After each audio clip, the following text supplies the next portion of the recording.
Ingeta.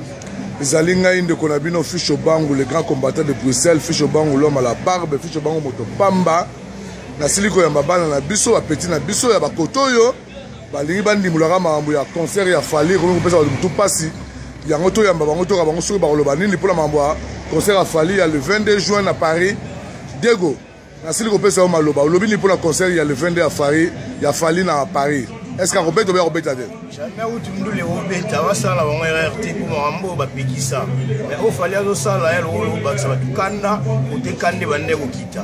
Fali battre la vie na yo, wande ko na biso congolais.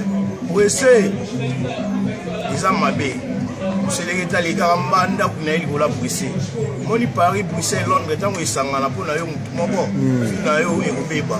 Er yango yo il y a des producteurs wana atika na ye atika na nenga bien pozo cheki tezi musuka mabe ana suki na wana ingeta message leki Chesco mon petit olobini pour la makambo ya ndule ya Fali le 22 juin à Paris a Robert bien Robert que venga bi abetate donc juste mi ko sabe ta tende ba personne au concert par contre pour ça concert abetate juste boyi ba concert na Bruxelles na France partout venir ba concert donc abetate.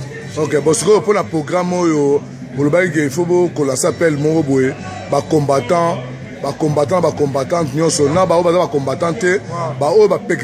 musique bêta, pour ça s'appelle Moro réunion, appel Moro et réunion pour tout coup à la peau. J'ai des stratégies de ça là, tout le bis, pour tout que est-ce que appel en relation pour les calamines idées? Les calamines tout ça là. Donc, quand on a combattu tout, en France, on a mis ça à la porte de la mur. Et puis, surtout aussi, France, le but concerne l'État. Mon petit, il y a le but pour la Fali. Bon, donc, nous avons appelé ce précédemment, donc donc la voix du peuple, c'est la voix de Dieu.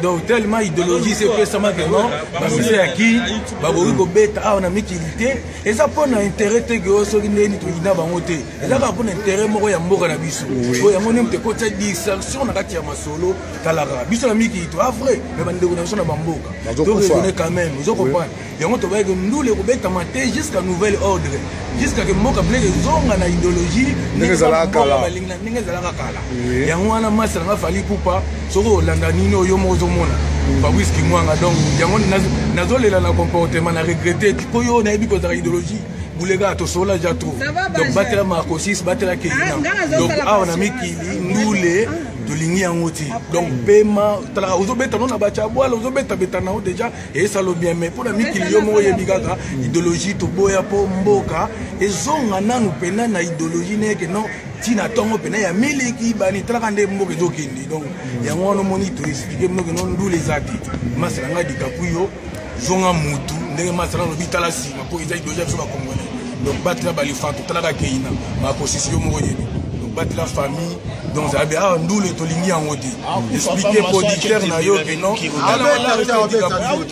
nous les acteurs nous les acteurs mandula to bo appelle la bonne nous la beta abeta akeba devant la mission abeta donc yango no moni que tout kala mingi te to lancer appel et à la combattant non combattant ba maman nyonso ya Paris Bruxelles to lancer appel kala mingi te to sangana to za kuna Panama pour la ko empêcher ndule wani za la te pour wani za buzoba et même sur la dissertation talaka boloba déjà que apporter le logo te bonginda na bino bozala na balar na bino mais que spoyo ka pe souci mboka balar ngozo ko kaka te bozo ya ka apporter la dissertation donc c'est que bozala no balar te na ba ko sarabiso talaka donc yango wana to bi bozo na batu donc ndule to lingité jusqu'à nouvel ordre ndenge déjà c'est pesama et pesama ra ndingo na donc yango na lancer appel na ba mise tout ya ki ozo nga ya obeta na poto aboma mbongo na ye ayebisa producteur ba ya kutuke na opesa mbote na bandoka na ndebo kubandi ba utukoloba musique ezali na ngote ozo s'aventurer onga ifali pupa onga kinga na ko meka na poto eza échec total ndeko nanga eba kelobi mboka ko sa libérer tant on libérer mboka on comprend tu crois que tête dire bande ko sala place yo mayo mais biso to c'est bien déterminé. Atabo Kebo pour défier combattre France, mon ami, échec sur échec. Torobongama, Petoria et Belé. Tola Sabino que bateau bino bazu sur la France. Baza Mouké, Baba Nzinzi. Population, peuple et Belé. Tu as écrasé bino na bango. nga ndenge na lobby bokanisi bokoki kozwa bato moko ya mike bokanisi ke bango nde bakosala majorité na Paris to na France ke bango bazali force bazali na bango force te baza banzinzi tokoyela bino modele moko tokoyela modele ya mboka na bato boyo bokozwa soi-disant soki banani banani mon ami on va les écraser tolasa tofana na poto ava bango obotan tokoya tokana molimo okute bablague te on vient pour vous affronter oya kokota babele mokolo wana okota ingeta ndio okoki kozwa musicien okoki kozwa soki maître okoki kozwa soki obie ye nde kolo Paris tokolakisa bangulu oyo okoki kozwa wana Paris eza ya bango te baya bakuta Paris bakuta poto eke na kati ya poto bana ya poto ya solo bazalo bapoto na baparis wana oyo bayebi pasi ya congolais na kati ya Paris oyo bayebi bapasi batata mwana bamana baza komona kolukali bamikolo nyonso bana wana bakotanga mpo na avenir ya mboka. Toi tu es venu en Europe ici oyo kodistraire communauté obimiso ngai maître ngai kingandi. Mon ami, au nom de la jeunesse, tous les jeunes congolais qui sont à Paris, même si vous êtes devenus français, mais vous êtes des Congolais d'origine, hein? Ne vous laissez pas distraire. Ces musiciens-là ne valent rien. On n'est pas contre la musique, mais tous ceux qui viennent pour nous distraire, comme Mboka, éducation Mboka, qu'on humilie race noire, qu'on quitte sa vie, il faut vous mettre debout contre ces gens-là. Je dis bien, tous les jeunes Congolais, de nationalité française, filles et garçons, je sais que tous les matins vous vous levez pour aller travailler, pour aller faire vos formations, vos études, avec les soucis que vous avez de la nation, de toutes nos nations africaines. Levez-vous pour empêcher ces concerts, des concerts de cancres, de gens qui veulent, comment on appelle, nous dénigrer. Botel Melabango, musicien à Pamba Pamba, ce n'est pas un Fally Poupa qui va représenter la musique congolaise. Il ne vaut rien, c'est un faux artiste, petit artiste, faux musicien. Ingeta, la jeunesse, levez-vous contre ces concerts. Okay. Tous ceux qui se mettent contre les combattants, il faut commencer à les éliminer. Okay. Un point très ingé.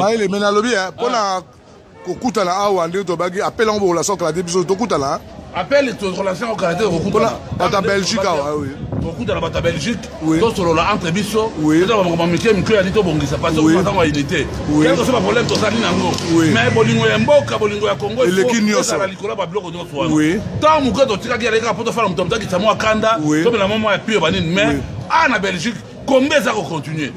Combien ça va continuer? Puis à niveau, il y a un grand Simon, il y a 20 ans. Pourquoi ça te combat passer à gauche? Il y avait un mot stratégie sur ça là. Message l'équipe. Ok, appel, appel. Parce que Kalamini Torbé l'appel, combattant Nyon Sotorokutana pour la réunion stratégique de Toro, na Paris, Torloué, bis, Makamunyoso, Ingeta, petit Nangai, bye bye. Allez, Totil la Mokili, Mumbabote, Ingeta. Le voix rapide. Après 2 jours, nous avons Masalanga Watanabe. Oui. Nous avons expliqué pour y aller au Kaka. C'est que avant Nana, nous avons Tanata na Bambandaka. Ingeta. Fabrice Kimwa. Ingeta. Message de l'équipe. Ingeta. La prochaine.